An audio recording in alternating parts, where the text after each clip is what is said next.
Hola, ¿cuál es tu nombre? Soy Ana Acosta, del Churo Comunicación. Anita, ¿por qué Wambra Radio? ¿Por qué el nombre de Wambra Sí, Radio? ¿por qué el nombre? A ver, Wambra Radio nació en el 2010.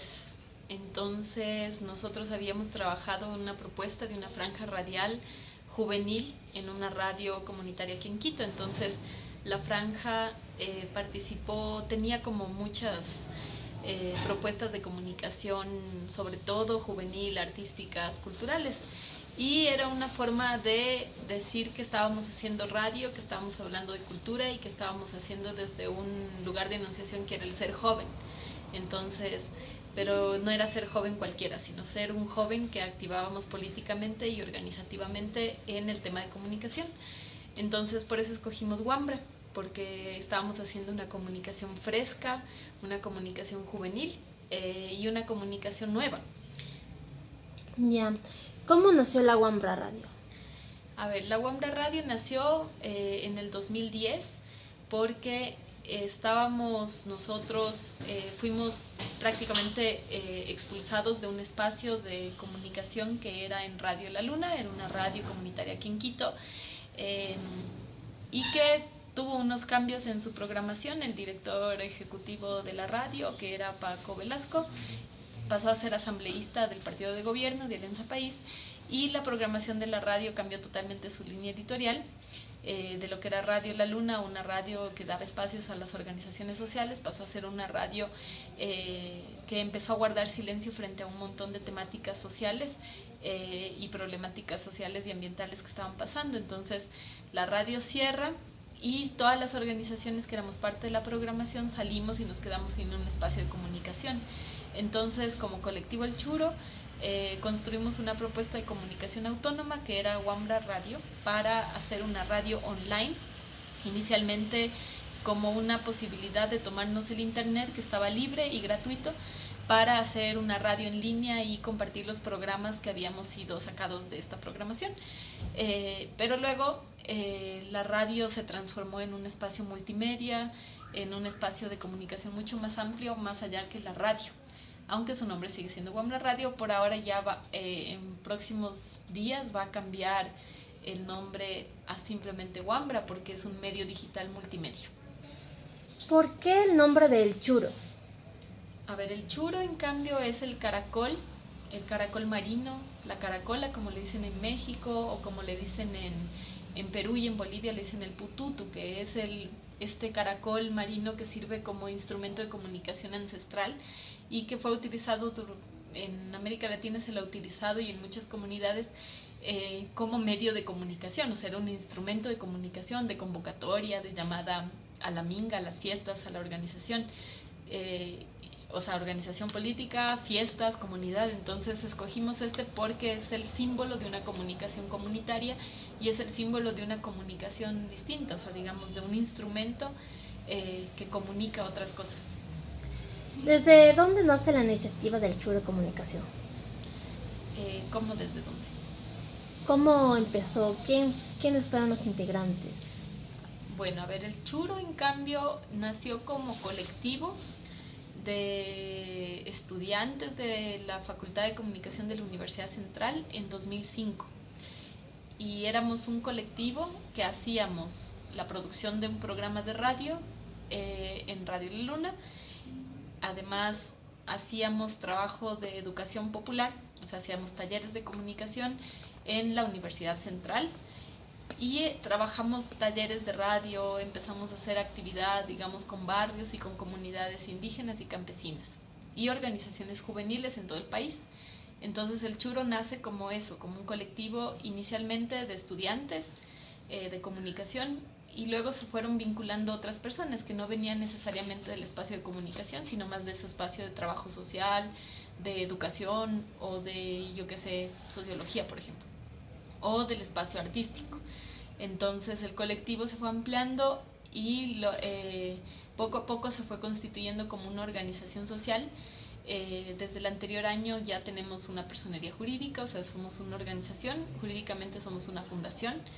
Y el Churo ahora tiene, digamos, un equipo técnico, tiene una asamblea general que conforma la organización y que es una organización, digamos, que incluye muchos temas articulados al tema de la comunicación como un derecho, pero también el tema de la educación y de la exigencia de la cultura también. Al hablar de radios comunitarios, ¿a qué sentido de comunidad responden ustedes? A ver, cuando decimos nosotros comunidad, estamos tratando de resignificar el concepto y de hablar de un concepto mucho más amplio que el que muchas veces es entendido o muchas veces se entiende, que es como una comunidad indígena o campesina que está en algún lugar alejado de las grandes ciudades o de los centros políticos. Y que, bueno, ahí tienen sus medios de comunicación. Cuando nosotros hablamos de comunidad y a las comunidades a las que nosotros queremos trabajar y servir con los procesos de comunicación, son comunidades que decimos diversas, son comunidades de sentidos, comunidades no necesariamente territoriales. Cuando digo territoriales es que estén agrupadas en un espacio, digamos, sino son comunidades que más bien se mueven por objetivos e intereses, y estos objetivos e intereses nosotros creemos que son los objetivos e intereses que de una forma plantean otro mundo distinto al que plantea el capitalismo, ¿no? Entonces son comunidades que están diciendo, bueno, podemos movilizarnos de otra forma, que no es la forma, digamos, de movilización, no sé, que depende del petróleo en las ciudades. Podemos hablar de comunidades de jóvenes que están promoviendo otro tipo de música y que con esa música quieren transformar también las propuestas que están planteando en una música que es discriminadora, machista, y que están haciendo otra música que no lo es.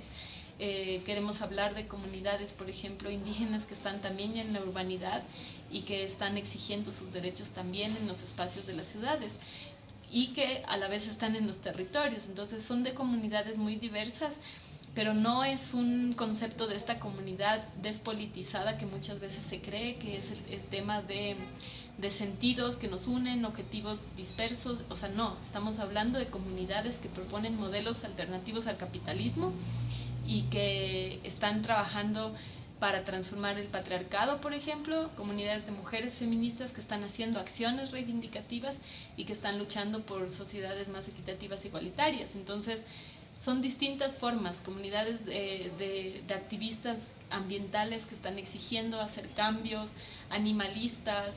Entonces, es todo ese tejido social que construye otras formas de accionar en una sociedad que no pasan por el individualismo, que no pasan por convertir todo en una mercancía. Anita, ¿cuál ha sido la decisión política más compleja que ha tenido que llevar adelante la radio?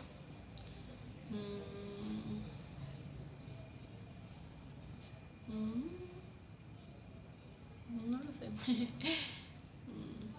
Tal vez creo que la radio del colectivo ha sido decidir por participar en el concurso de frecuencias, porque considerábamos que era un proceso que no estaba siendo bien manejado pero fue un debate de decir, bueno, participamos, o sea, nos quedamos fuera de este proceso, o participamos y lo criticamos haciéndolo, ¿no? O sea, desde adentro. Entonces, esa fue una decisión muy fuerte y que cambiaría mucho las cuestiones que se vienen a futuro con la radio, porque tener una frecuencia de radio, o sea, pasar de una radio en línea a hacer una radio con frecuencia FM casi provincial y que además sale desde la capital política de Ecuador como es Quito, es una potencialidad muy fuerte. Entonces esa fue una decisión muy, muy, muy trascendental y creo que es una de las más importantes hasta ahora. Si es que sale la frecuencia, sería uno de los cambios más fuertes para el colectivo.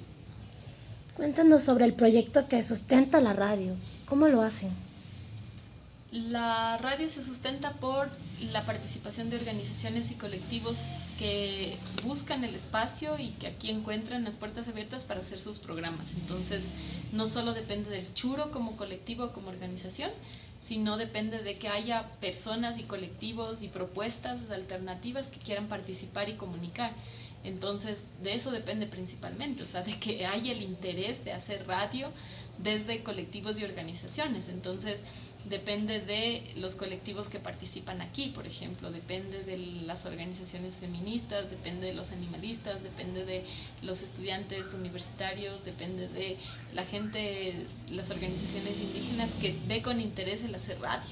Entonces, de eso depende la Wambra. De ahí, la Wambra se sustenta del trabajo que hace el Churo como organización, o sea, organización que hace talleres, hacemos procesos educativos, investigativos, y eso permite sostener a la Wambra como proceso colectivo.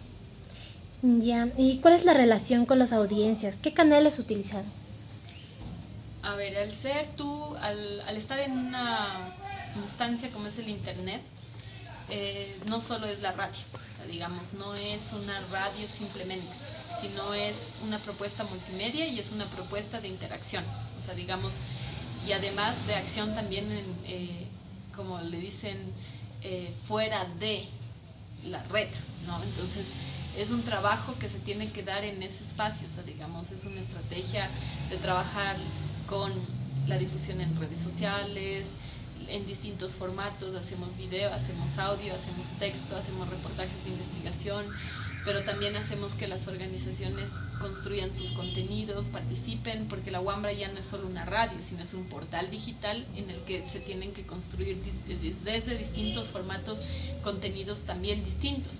Entonces, un poco esa articulación entre la herramienta multimedia, pero también las comunidades que hacen el proceso de producción de contenidos y también estas comunidades que comparten cosas, porque digamos en el mundo de las redes sociales y del internet,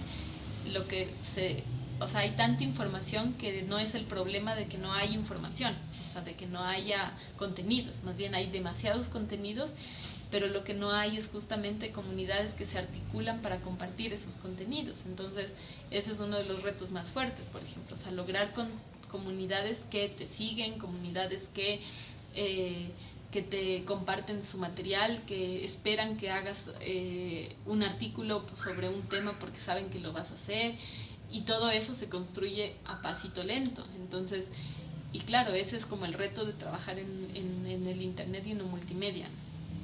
Muchas gracias, Anita. Uh-huh.